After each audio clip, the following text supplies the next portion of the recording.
Konflikti mes Albës dhe Limit ishte një nga ato përplasje që nuk lindin brenda një momenti, por ushqehen ngadalë nga shgënjimi, xhelozia dhe fjalët e pathëna. Për një kohë të gjatë, marrëdhënia e tyre kishte humbur ekuilibrin.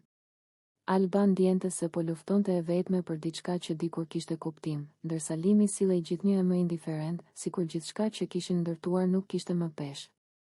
Gjithçka filloi me debate të vogla, komente ironike dhe provokime të fshehura.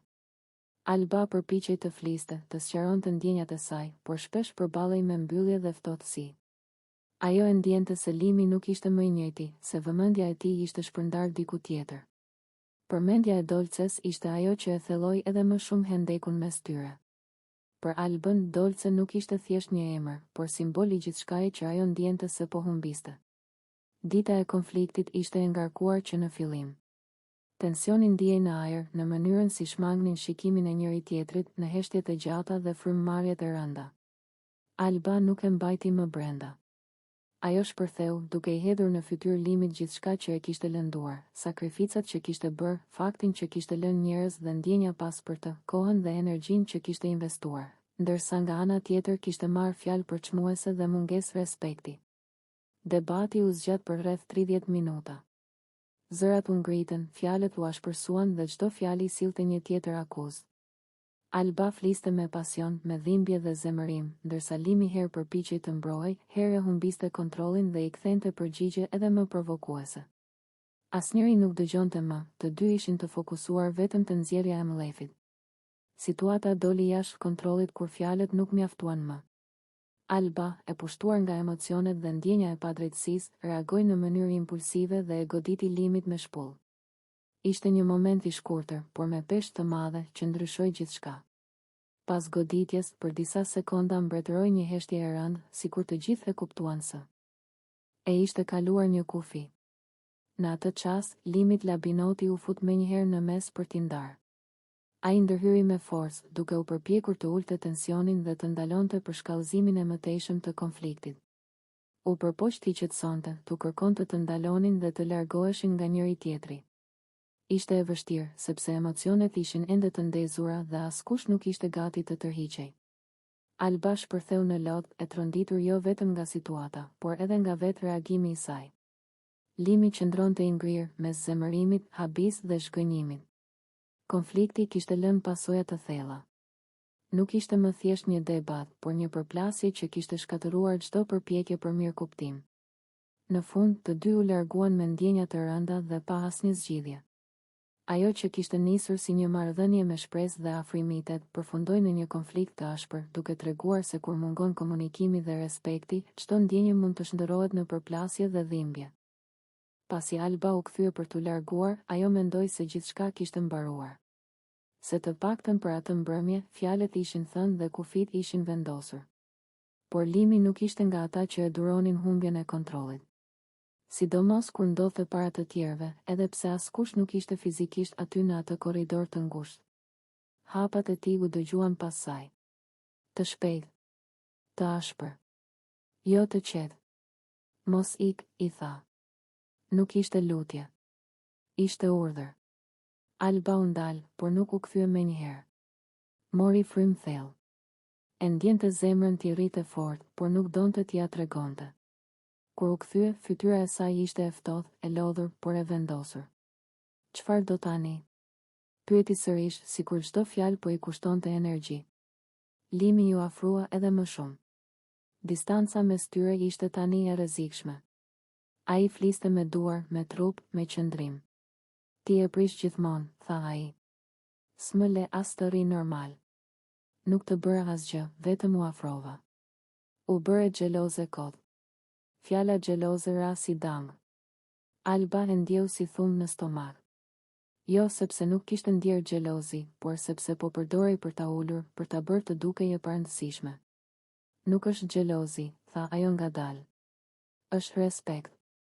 Gjë që ti nuk po e kupton. Limi qeshi shkurt, me nervozizëm. Respekt? Mos mashit si moral. Po të mos të pëlqente, s'do ishim këtu duke u grindur. Alba bëri një hap përpara. Tani ishte ajo që po i afrohej. Jo, ja ktheu. Unë po grindem sepse ti mendon se mund të prekësh, të afrohesh, të bësh presion dhe pastaj të më thuash mua që jam xheloze. Ai ngriti vetullat. Presion? Mos e egzagjero. Benita nuk është fëmijë. Ajo të afrohet vetë nëse do. Këtu Alba u ndal. E pa drejt në sy. Pikërisht aty ishte thelbi. Pikërisht, tha ajo. Ajo të afrohet vetë. Kjo është diferenca. Jo ti. Zëri i saj ishte i qartë, i prerë. Pa britma. Pa dram. Dhe ndoshta kjo ishte ajo që e acaroi më shumë Limin. Sepse nuk kishte më kaos për të kontrolluar. Vetëm një të vërtet të thjesht. Ti mendon se nuk e donte? Ja ktheu ai me për buzje. Po jeton në iluzione. Ato fjalë nuk ishin vetëm për Benitën. Ishin për Alban. Për mënyrën si ai e shite, naive, e tepruar, e ndjeshme kot. Alban ndjeu duart t'i dridheshin. Mendoi për të gjitha herët që kishte heshtur. Për momentet kur kishte zgjedhur të mos fliste për të mos u dukur e vështirë. Për kompromiset e vogla që ishin bërë të mëdha. Mos më fol ashtu, tha ajo. Ishte paralajmërim, jo kërkesë. Po si të flas? U përgjigj ai menjëherë. Kur ti s'po e pranoke realitetin. Dhe aty ndodhi. Nuk ishte plan. Nuk ishte menduar. Ishte një reagim i pastër, i mbledhur nga gjithë ajo që ishte grumbulluar prej kohësh. Dora e Albës u ngrit dhe e goditi në faqe. Një shpullë e thatë, e qartë, që theu ajrin dhe heshtin njëkohësisht. Për disa sekonda, asnjëri nuk lëvizi. Limi mbeti i ngrirë. Nuk ishte dhimbja fizike ajo që e tronditi, por fakti që kontrolli i kishte rëshitur nga duart. Nuk e kishte parë të vinte. Nuk e kishte parashikuar. Alba po dridhej. Frymëmarrja i. Atë natë feste gjithçka doli jashtë kontrollit. Nuk ishte më thjesht një ndjesi e keqe, një dyshim i vogël në kokën e Albës. Ishte bërë e qartë. Tepër e qartë. Limi kishte filluar t'i pëlqente Benita. Nuk ishte më diçka që fshihej pas shikimeve të shkurtra apo buzëqeshjeve të vjedhura. Dhe Benita. Benita nuk ishte as pak e painteresuar. Përkundrazi, ajo ishte afruar. Hap pas hapi. Me vetdije. Alba e kishte ndjerë që diçka po ndryshonte. Energjia. Distanca. Heshtjet. Dhe në momentin që e kuptoi të vërtetën, diçka brenda saj u këput. Në mes të festës, mes muzikës, alkoolit dhe njerëzve që qeshnin pa e ditur çfarë po zihej, Alba u drejtua drejt Benitës. Nuk foli. Nuk pyeti. Dora i shkoi vetë. Një goditje. E papritur. E fortë.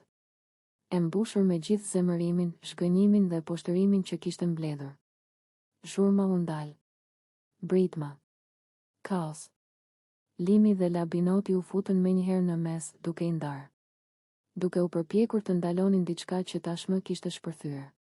Alba u lërinte. Benita shante. Gjithçka ishte bërë një skenë e turpshme, por për Albën, turpi kishte kaluar prej kohësh. Ajo që kishte mbetur ishte vetëm dhimbja. Dhe atëherë dolën fjalët. Fjalë që nuk kthehen më mbrapsht. Ti je një baxhelle, i bërtiti Alba Benitës, me zë që i dridhej nga nervat. I dashuri i katërt që ke ndëruar në këtë shtëpi. 4. Dhe prapë sillesh sikur je viktima. Njerëzit mbetën pa frym. Disa u shtangën. Disa u kthyen nga ana tjetër. Por Alba nuk ndalej më. Atë natë, vazhdoi ajo, kur erdha dhe të fola si njeri, kur të thash çfarë po bën, ti më the, është pishëm Limi. Të fala për atë fjalë. Të fala. Sepse tani ta tregoj unë ty çfarë është e vërteta. Zëri i saj ishte i qarë, por i fortë. Nuk ishte pije. Nuk ishte moment. Ishte zgjedhje. Zgjedhja jote për t'u afruar me dikë që e dije shumë mirë se çfarë përfaqësonte për mua. Dhe zgjedhja e tij për të më poshtëruar para të gjithëve. Alba u kthye nga Limi. Syt i kishte të mbushur me lot, por nuk po qante. Ishte më keq se kaq. Te e zbrazët. Ti rri dhe qan. Qanë nga deja, qanë nga presioni, qanë sepse s'di çfarë do po e di kush nuk qa usonte. Unë, edhe pse jam ajo që u shkel. Ajo qeshi me ironi. Të dy jeni fshehur pas justifikimeve. Ti pas alkoolit, ajo pas viktimizimin. Ndërsa unë jam këtu, duke u dukur si e çmendura e historisë, vetëm sepse reagova kur më u mor diçka që më interesonte. Fryma i merrej me vështirësi. Nuk më dhemb vetëm që më humbe. Më dhemb mënyra. Para syve të mi. Në shtëpinë ku jetoj. Në festë. Me njerëz që do ta kujtojnë këtë skenë më gjatë se çdo këngë që u luajt sonte. Ajo bëri një hap mbrapa, sikur po largohej nga e gjithë ajo situatë. Nëse kjo është loja juaj, mbajeni. Unë nuk jam këtu për të konkuruar, as për të luftuar me duar për vëmendje. Por mos më trajtoni sikur jam budallaqe. Sepse nuk jam. Zëri i saj u ul, por fjalët ishin edhe më të rënda. Sonte u tregua të dy. Dhe unë pash gjithçka. Edhe pse më dhemb, më mirë e vërteta brutale se gënjeshtra e ëmbël. Al-Bahr.